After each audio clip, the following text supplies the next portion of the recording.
Bismillahirrahmanirrahim. Assalamu alaikum, dear viewers. This is Ushna Tariq with the third season of SDC Insights Wisdom for All.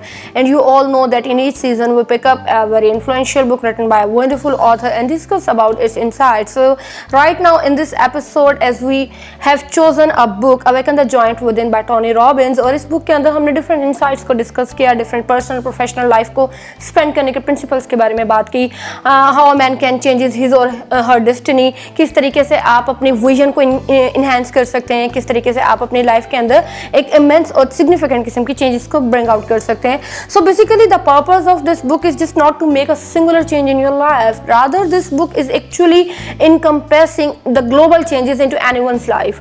अब कहने को ये बड़ी आसान सी बात है कि जी ग्लोबल चेंजेस क्या होती हैं.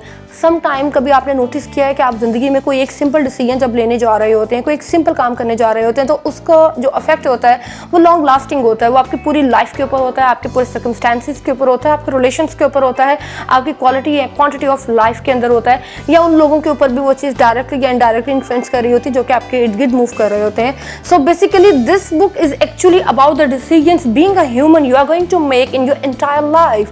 So basically your life is dependent upon the decisions you are making, and those decisions are actually dependent upon your virtual imagination. So basically here is the importance of learning. हम सीखते हैं, हम daily basis पर सीखते हैं, हम overtly भी सीखते हैं, हम covertly भी सीखते हैं. Sometime हमारी जो सीख होती है, हमारी जो learning होती है, हम उसको execute नहीं कर पा रहे होते just because of the societal pressure, just because of the sibling pressure, या just because of any kind of pressure you are going through in your entire life. So here this is right now the exact time to take any kind of decision for your own life. You just have to think in your own brain, in your own cognition कि आप 10 साल के बाद कहाँ होंगे, और ये चीज़ decide कर रही होती है आपकी डिसीजंस की क्रेडिबिलिटी के ऊपर कि अगर आप अच्छे डिसीजंस लेते हैं, अगर आप सिग्निफिकेंट डिसीजंस लेते हैं, या अगर आप कंस्ट्रक्टिव किस्म के डिसीजंस लेते हैं, तो डेफिनेटली ये जो चीज़ होती है ये आपकी इंटायर लाइफ के ऊपर डिपेंड कर रही होती है. सो अब यहाँ पर हमने बात करनी है टोनी रॉबिन्स के हवाले से कि ये जो बुक है ये चैलेंजेस को डिस्कस करेगी कि किस तरीके से you are going to face the pivotal challenges of your entire personal professional life just by making least efforts in your life, कि किस तरीके से आप ये करेंगे.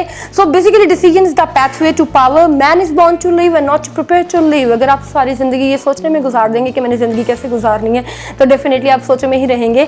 बेसिकली ज़िंदगी आपकी प्रिपरेशन के ऊपर डिपेंड नहीं कर रही होती है, बल्कि आपकी कमिटमेंट के ऊपर बेस कर रही होती है, आपके एक्शंस के ऊपर बेस कर रही होती है, और किस तरीके से आप उनको अपनी ज़िंदगी के अंदर एग्जीक्यूट करने जा रहे होते हैं. फॉर एग्जाम्पल आप लोगों से मैं एक सिंपल क्वेश्चन पूछूंगी. आप में से कितने लोगों को याद है कि वर्ल्ड वॉर 1 कब ब्रेकआउट हुई थी? ओके, वर्ल्ड वॉर 1 की बात नहीं करते, बहुत पीछे वर्ल्ड वॉर 2 की बात कर लेते हैं. चले हम उसकी भी बात नहीं करते. आप में से कितने लोगों को पता है कि पाकिस्तान की पॉलिटिकल सिचुएशन इस टाइम जो अप्रेस का शिकार हो चुकी है, कितने मार्शल लॉज आ चुके हैं, कितनी गवर्नमेंट्स ने अच्छा परफॉर्म किया है, कितनी गवर्नमेंट्स ने बैड परफॉर्मेंस दी है, कितनी गवर्नमेंट्स ने कंट्री के लिए सिग्निफिकेंट एक्शंस को टेक आउट किया है, ये कितनी गवर्नमेंट्स ने अपने पर्सनल इंटरेस्ट की बात की है, कितनी गवर्नमेंट्स ने फाइनेंसिस को इन्फ्लेट किया है, ये कितनी ऐसी गवर्नमेंट्स है जिसने अपनी पर्सनल फ्रीडम को सप्रेस किया है. ये वो चीज़ें होती हैं जो कि हम अपने आप से पूछना भूल जाते हैं. सो बेसिकली ये चीज़ें ऑल ऑफ सडन आपके ऊपर आकर गिरती नहीं है, ये आपके डिसीजंस होते हैं. For example being a voter या being the any national citizen of any national state, आप जब वोट कास्ट करते हैं आप बहुत कुछ सोच समझ के कर रहे होते हैं अपनी तरफ से. सम टाइम हमारे वो पर्सनल सेंटिमेंट्स होते हैं, सम टाइम हमारी वो प्रोफेशनल कमिटमेंट होती है, या सम टाइम हमारी वो नेशनल इंटरेस्ट होता है कि हमने एक स्पेसिफिक पॉलिटिकल पार्टी को वोट करना है. सो बेसिकली यहाँ पर आपको टोनी रॉबिन्स इस चीज़ के ऊपर फोकस करने को कह रहा है कि आपको अपने डिसीजंस को किस तरीके से लेना है, वो आपके ऊपर किस तरीके के कॉन्सिक्वेंसेज ब्रिंग आउट कर रहे हैं, क्या वो डिजायरेबल है, क्या वो अनडिजायरेबल है, क्या वो फ्रूटफुल है, क्या वो अनफ्रूटफुल है, क्या वो आपको किसी किस्म का पाइवोटल रिस्पॉन्स दे रहे हैं या नहीं दे रहे. ये चीज़ आपके डिसीजंस पर बेस कर रही होती है. फॉर एग्जांपल आज से 10 साल पहले क्या आप में से किसी ने सोचा था who am I, where will I be, what will I be doing, या with home people will I be hanging out, या what kind of work would I be doing? नहीं. लेकिन आप अब सोच सकते हैं, आप अगर अब इस टाइम को डिसीजन लेने जा रहे हैं, उस डिसीजन को लेते हुए आप ये चीज़ अब एग्जीक्यूट कर सकते हैं, आप वर्चुअल प्लानिंग कर सकते हैं, आप चीज़ों को एग्जीक्यूशन से पहले आप उनको अपने दिमाग के अंदर एक बार अच्छे तरीके से सॉर्ट आउट कर सकते हैं, आप उनको अच्छे तरीके से प्लान कर सकते हैं, मॉनिटर कर सकते हैं, फिर आप उनको इवैल्यूएट कर सकते हैं. So being a human that is dependent upon you, and this all comes through the process of learning. So that is up to you how actually you are going to gain the insights of learning and how actually you are going to execute all of those learnful insights. For example, यहाँ पर Tony Robbins ने अपनी example share किया that when I was a 19 years kid, I was very lonely, I was very frustrated, I was financially very down, and I was a kind of fat and floundered person. Nobody likes me, nobody gives any kind of good gesture to me. तो तब ऐसा क्या था जो मेरी ज़िंदगी में नहीं था, और अब ऐसा क्या है कि मैं $1 million पर ईयर अर्न कर रहा हूँ। अब ऐसा क्या है कि मैं एक टाइनी अपार्टमेंट से एक बहुत ड्रीम लैंड हाउस के अंदर शिफ्ट हो चुका हूँ। अब ऐसा मेरी ज़िंदगी में क्या चेंज हुआ कि मैंने अपनी ड्रीम गर्ल से शादी की, मैंने एक फैमिली को बनाया, उसके बाद मैंने अपनी प्रोफेशनल लाइफ की कमिटमेंट्स को फुलफिल किया, उसके बाद मैंने लोगों की लाइफ के अंदर चेंजेस ब्रिंग आउट किए। तो वो कहता है that was the sparking moment of my life when I decided and I thought on my own that I am going to make my decision making power the stronger, the more stronger and the more effective as I can. तो आपको insignificant चीज़ों से निकलने की ज़रूरत है। Sometime ऐसा होता है कि जब आप सोशलाइजिंग एजेंट्स होते हैं या आप सोशलाइज हो रहे होते हैं, आप स्लिप आउट कर रहे होते हैं, आप स्लिप अप कर रहे होते हैं ऐसे एटीट्यूड्स के अंदर, ऐसे बिहेवियर्स के अंदर जो कि आपके लिए फ्रूटफुल नहीं होते, जो कि आपके लिए वर्कआउट नहीं कर रहे होते।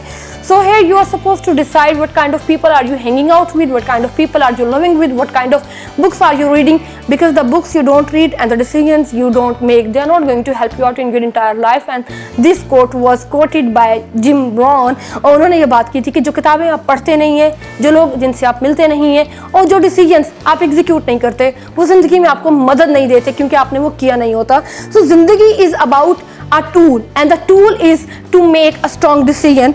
So basically man is not the creature of circumstances, rather circumstances are the creature of a man.